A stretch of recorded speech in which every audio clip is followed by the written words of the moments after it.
Hello, everyone. It is my distinct pleasure to announce that the University of California Cooperative Extension Colusa office will be officially celebrating its centennial on April 1st, 2025. In honor of this achievement, this episode will be devoted to the history of the University of California Cooperative Extension, honoring the research that has been undertaken by these offices to serve the communities in which they're housed. Additionally, our office would like to announce that in honor of this achievement, we will be hosting a centennial sprint, a sort of fun run to celebrate this accomplishment. And that centennial sprint will take place Saturday, April 5th, 2025, at the Colusa Sacramento River State Recreation Area on 110th Street in Colusa. Check-in will start at 8:30 a.m., and the 2-mile walk/run will start at 9 a.m. You can register for this event at our website, cecolusa.ucanr.edu, and registration will be $30 per person and will include a shirt and entrance fee to participate. Registration will close on March 31st. Additionally, there will also be a 100-yard dash for the kids in order to earn a medal. If you have any questions about this event, please feel free to reach out to our office at 530-458-0570. Thanks, and enjoy the show.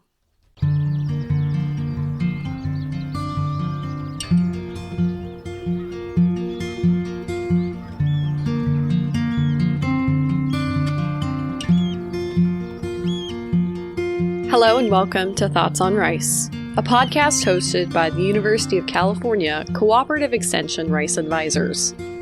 I'm one of your hosts, Sarah Marcianish, and I'm a rice farm advisor for Colusa and Yolo counties.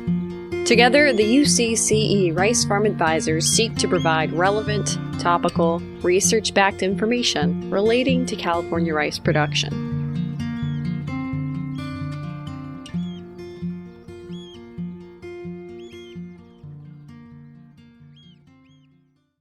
We're going to go a little off our usual subject matter today. We originally started this podcast to convey information relating to rice production and research, as that's a core tenet of the mission of the University of California Cooperative Extension Farm Advisors. However, one thing we've learned is that the role of University of California Cooperative Extension isn't completely understood by our communities and the people we serve. We're going to take today to give a bit of background on how UCCE came about, the original goals of the organization, and what UCCE looks like today. This talk today could not have been made without the contributions from the UCANR publication Science and Service, written by Foley Scheuring and published in 1995. This book is available for purchase through UCANR publications, and we do not receive incentives for recommending this book. I'd also like to acknowledge the work of James McDonald, Rose Hayden Smith, and Rachel Searles, all who have been involved with UCANR and have written extensively about the history and development of the mission. The complete bibliography can be found in the show notes.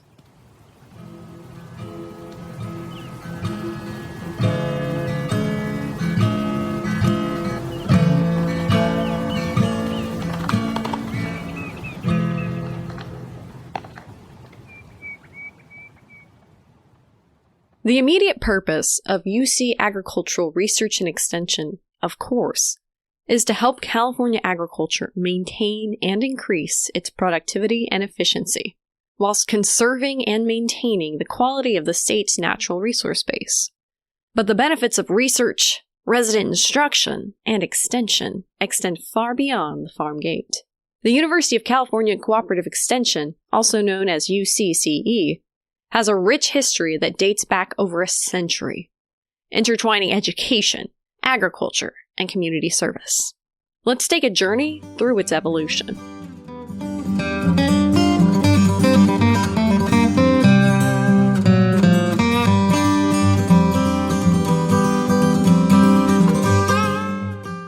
Our story begins in the middle of the turmoil of the Civil War, when a beleaguered U.S. Congress passed 3 pieces of legislation that, though pending for some time, had not yet made it through Congress. Compared with the events of the war, the bills were not particularly dramatic, but they would eventually have profound impacts on the nation's agriculture and the subsequent course of American history. Between May and July of 1862, Congress established the U.S. Department of Agriculture, enacted the Homestead Act, and passed the Agricultural Colleges Land Grant Act. All three acts were aimed at developing a stronger and more productive American agriculture. The Department of Ag was empowered to collect and disseminate all kinds of useful information on agricultural subjects, and to make available amongst the people new, valuable seeds and plants. The Homestead Act liberalized previous land laws and encouraged the spread of population into remoter areas of the West.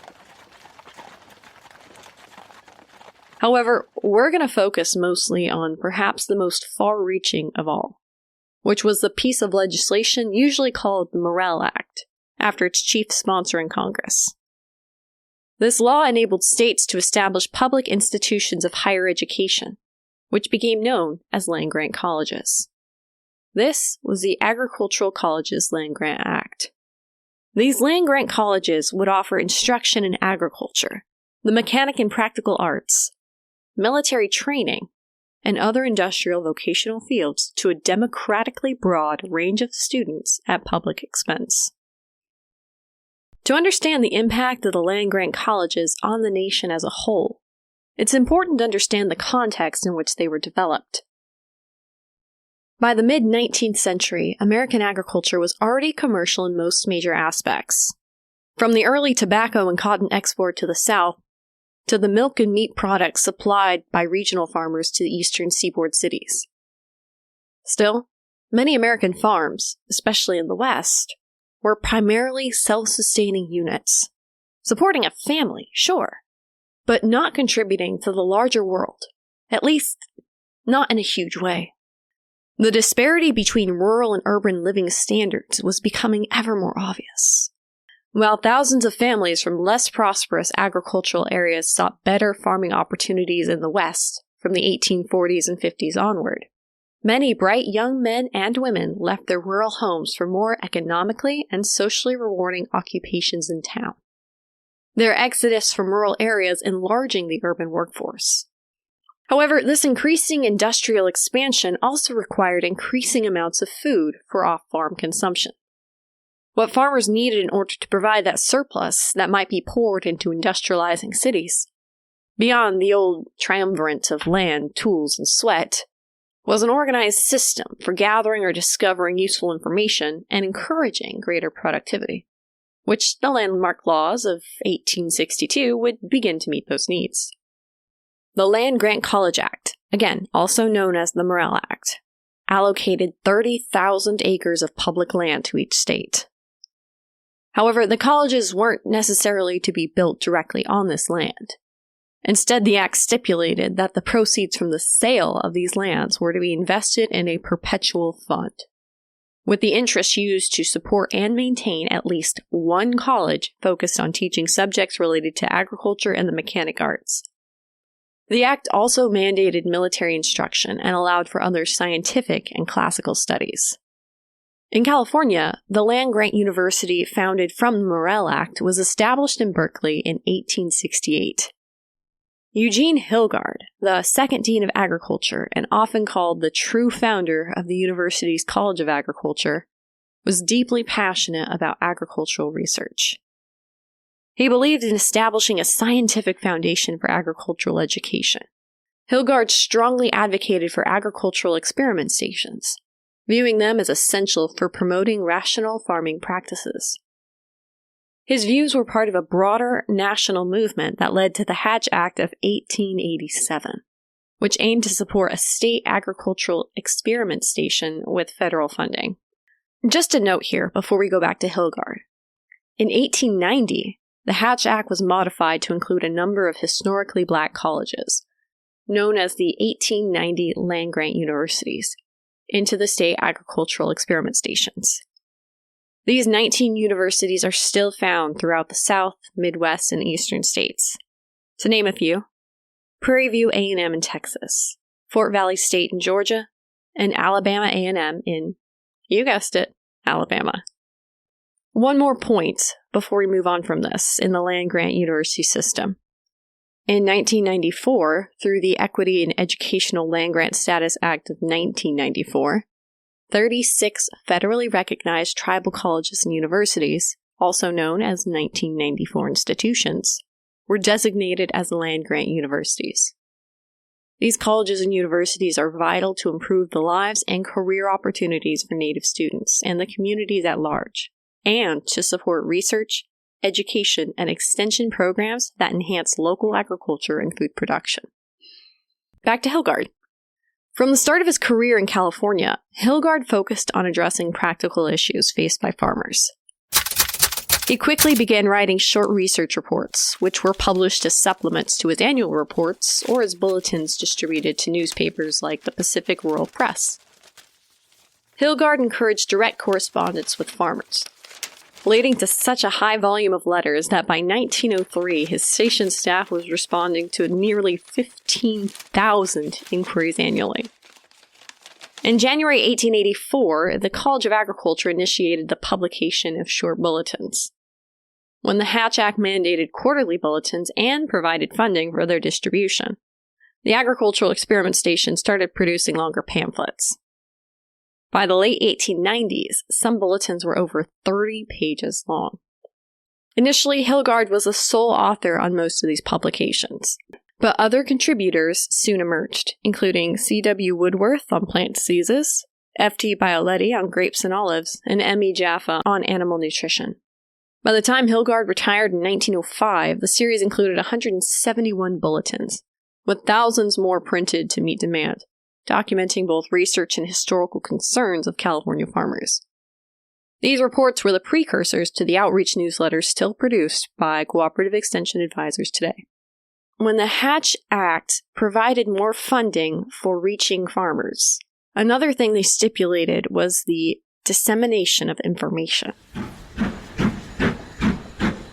In response, Hilgard implemented a series of outreach programs where he and the other agricultural professors would load up on trains and travel up and down the state. And on these trains were mobile classrooms. These classrooms held diagrams of plants, animal anatomy models, and these were extremely popular. When these trains stopped at stations up and down California, the lecturers would provide what we called farmer institutes, mobile classroom education systems that conveyed the results of UC research directly to farmers. However, it wasn't solely a one-way stream of information. This also gave the UC researchers an idea of what the needs of the local people were. But back to ag. By 1900, California's wheat boom was declining due to decreasing soil fertility and increased competition in global markets, causing production to drop from over 40 million bushels in 1895 to under 18 million by 1905. As large grain ranches began to break up and sold, smaller parcels of land became available. The introduction of irrigation to previously arid regions sparked interest in owning farms, leading to a surge in the number of farms in California, from 72,542 in 1900 to over 100,000 by 1914. The advancements in irrigation and agricultural science made this growth possible, creating profitable orchards and vegetable farms, while improvements in transportation facilitated the shipping of products. Farmers organized cooperatives to tackle marketing challenges across vast distances, marking an exciting new era in California agriculture. The need to support this explosion of farms prompted calls for a nationwide extension service to connect land-grant colleges' research with rural communities, demonstrating effective methods for practical farming. Seaman Knapp, known as the father of extension, pioneered demonstration techniques that became fundamental to early extension work, assisting farmers in the South combat the boll weevil. The signing of the Smith-Lever Act in May 1914 by President Woodrow Wilson allowed all states to hire extension agents to assist farmers and farm groups in enhancing production and living conditions. However, California was ahead of the game. As we mentioned before, UC agriculture faculty were already offering short courses at farmers' institutes. But farmers were clamoring for more and eager to have a cooperative extension educator, known as a farm advisor in California, assigned to their community. Anticipating the passage of the Smith-Lever Act, UC officials required each county government that wanted to participate in a cooperative extension partnership to allocate funding to help support extension work in that community. Additionally, it was required that a group of farmers in participating counties organize into a farm bureau to help guide the cooperative extension farm advisor on the issues of local agriculture. These groups later evolved into the California Farm Bureau Federation. The first California county to sign up, Humboldt County, had its farm advisor in place by July 1913, before the passage of the federal legislation. 7 more counties came on board in 1914, and by the end of 1916, 13 California counties had farm advisors.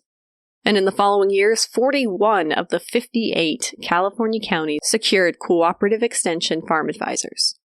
Early extension work mainly focused on practical demonstrations applying university research, such as better pruning techniques, pest control, and cow testing associations.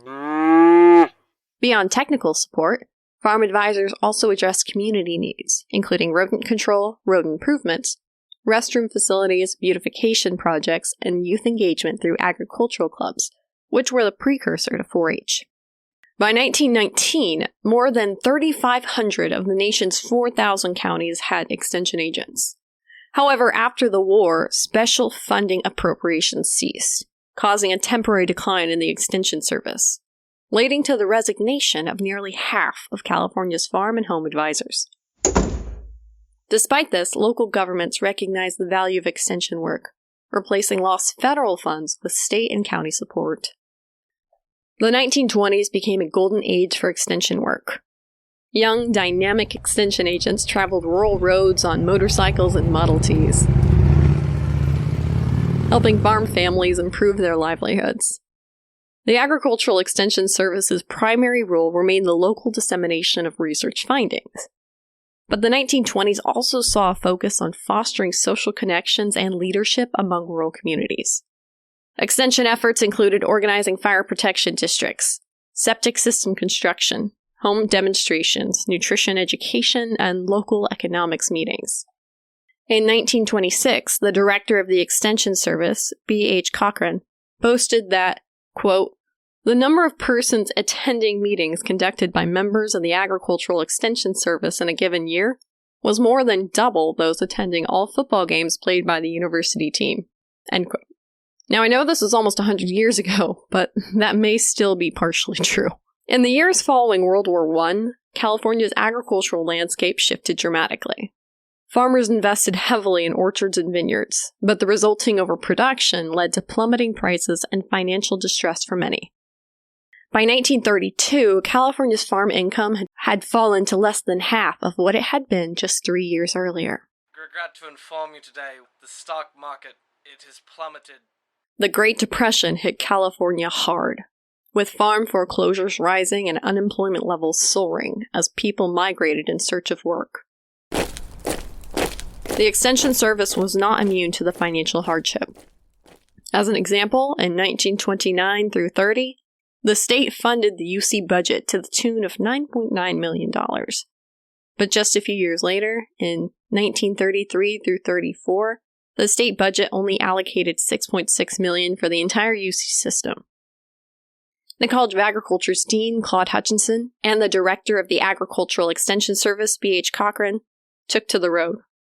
They pleaded their case to the people, via the radio, in-person meetings, and any chance they could get to convince the populace to support the Extension Service and UC research. Public support was so high they were able to restore the lost funding through the generosity of the people, who had seen the value of extension work and were not going to let it falter. Farmers facing the challenges of the Depression turned to the agricultural experiment station for solutions. Much of the productivity growth in American farms during the 1920s and 30s was attributed to extension efforts. But the role of extension agents shifted during the Depression, as they participated in federal programs aimed at alleviating economic struggles. Despite these economic hardships, advancements continued, particularly in rice production technology, which proved invaluable during wartime. In 1934, the college collaborated with state agencies to create the California Approved Seed Plan, also known as Cal Approved, ensuring that farmers had access to high-quality seeds and significantly improving crop yields. When World War II began, the Extension Service took charge of emergency farm labor projects and planning for post-war agricultural policies. By the time Franklin Roosevelt took office, the Agricultural Extension Service had established itself as a vital link between land-grant colleges and rural farmers. It facilitated the direct application of research through consultations, group meetings, and local demonstrations. After the attack on Pearl Harbor in December 1941, Extension Services quickly pivoted to focus on public safety, including assessing rural emergency water supplies. Farm advisors mapped safe water sources and assisted farmers in improving their water storage systems. They also organized tractor cooperatives to share machinery and provided technical support for maintaining older equipment. Other activities included promoting victory gardens and disseminating information on food preservation and conservation during wartime. Following World War II, advancements in science and technology transformed American agriculture, significantly increasing the diversity and value of California's agricultural output. The New Hatch Act of 1955 increased funding for state experiment stations. With increased funding came increased number of farm advisors and extension specialists, who expanded acreage of test plots with cooperators. The field station network doubled from 5 to 10, spread throughout the state to serve regional research needs. These research stations soon boasted agricultural success stories such as the near-total elimination of brucellosis in dairies, relocating the citrus industry to the San Joaquin Valley, and developing a safflower industry for marginal lands. Perhaps one of the most dramatic successes of this period was the compound innovation of the development of the mechanized tomato harvester, and the breeding of a tomato that could handle mechanized harvest. By the 1960s, however, the societal impacts of these technological changes raised new environmental and social concerns. UCCE embraced social change, launching programs aimed at youth leadership and community engagement. Since the 60s, the Expanded Food and Nutrition Education Program, also known as FNEP, has provided free nutrition education classes in urban communities. Thousands of urban and suburban residents have benefited from the Master Gardener program, which offers free workshops and advice to home, community, and school gardeners. Currently, more than 5,400 Master Gardener volunteers serve California communities. The Master Food Preserver program teaches Californians to safely preserve the healthy foods we produce. The 1970s and 80s saw heightened awareness of environmental issues. UCCE embraced sustainability, introducing programs that helped farmers maintain productivity while caring for the environment, exemplified by the adoption of the Integrated Pest Management (IPM) program. In the 1990s and 2000s, UCCE expanded its outreach through technology, utilizing the internet to provide virtual workshops and resources. The extension also tailored its programs to reflect California's diverse population, including initiatives for urban agriculture and immigrant communities. A new Master Naturalist program was developed, training volunteers to help communities respond to complex issues in sustainable natural ecosystems, where observations by volunteers in the community are recorded using mobile technologies, so the data can be studied by scientists who then respond to and help solve community problems. According to UCANR, today there are 170 UC cooperative advisors who live, work, and conduct research in all 58 of California's counties. As part of cooperative extension, there are also 120 campus or county-based specialists and 350 community educators. It has rural roots, but as the nation has grown and communities have changed, cooperative extension has evolved, adapting programs and developing new ones to meet the needs of rural and non-rural audiences. All of Cooperative Extension's activities are grounded in university research and developed in partnership with local communities. After a century of service, UC Cooperative Extension continues to deliver practical, trusted, science-based solutions to Californians. Today, the University of California Cooperative Extension is a vibrant entity with a profound impact on California's agriculture, environment, and communities. It operates through a network of local offices, offering research-based education in areas like water conservation, food safety, and climate-smart agriculture. The extension is about fostering resilient communities. Through 4-H youth programs, nutrition education, and community health initiatives, UCCE has become a cornerstone of community support across the state. As we look to the future, UCCE continues to adapt to the challenges posed by climate change, food security, and the evolving needs of California's diverse population. By leveraging technology and fostering partnerships, UCCE remains committed to its mission of enhancing the well-being of all Californians through education and innovation. I'll leave off on this final note, which is a quote from Stanton Calvert, Vice Chancellor for the Governmental Affairs at Texas A&M University, which just so happens to be my alma mater. Quote, "The land-grant legacy was born out of the conviction that knowledge created for the adventure it provides to the discoverer advances the discipline and is good. But knowledge created, transmitted, and applied to solve real problems transforms lives and society, and thus serves the greater good."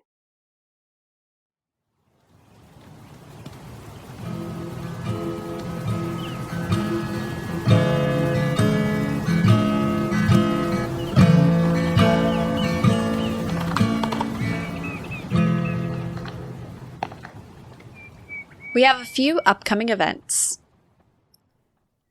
The UCCE Rice team will be holding a propanil stewardship meeting. And this will take place in 2 locations on 2 different dates, but it'll be the same meeting. And the first will be March 17th in Woodland at the Yolo County Farm Bureau office. And the second date will be March 18th in Richvale at the Community Church. We'll have the agenda and all other information up on our resources. So for more information about these and other upcoming events, feel free to check out our resources, which include the UC Rice blog and the UC Agronomy Rice website. In terms of other resources you may want to take advantage of, you can also look at our newsletters, which include Rice Briefs, which covers Colusa Yolo, Rice Notes, which covers Yuba Sutter, Rice Leaf, which covers Butte and Glen, and Field Notes, which covers rice in the Delta region of California.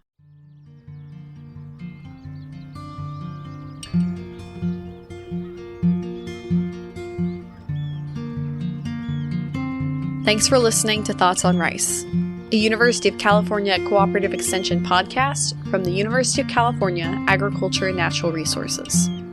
You can find out more about this podcast on our website, thoughtsonrice.buzzsprout.com. We'd love to hear from you, whether it's from using our text link in the show notes, a survey submission in our feedback form, also in the show notes, or in a comment or rating on your podcast streaming service of choice. We're also experimenting with polls on Spotify, so if you're listening on Spotify, you may have an option to answer some of those questions, and we might be able to talk about that on air. You can also email us with any comments, questions, or concerns at thoughtsonrice@ucdavis.edu. Spring has sprung for those of us here in the Sac Valley, and rice season is right around the corner. Remember, like the growers like to say, have a rice life. Mention of an agrochemical does not constitute a recommendation, merely the sharing of research findings. Always follow the label. The label is the law. Find out more at ipm.ucanr.edu. The views, thoughts, and opinions expressed are the speaker's own and do not represent the views, thoughts, and opinions of the University of California. The material and information presented here is for general purposes only. The University of California name and all forms and abbreviations are the property of its owner, and its use does not imply endorsement of or opposition to any specific organization, product or service.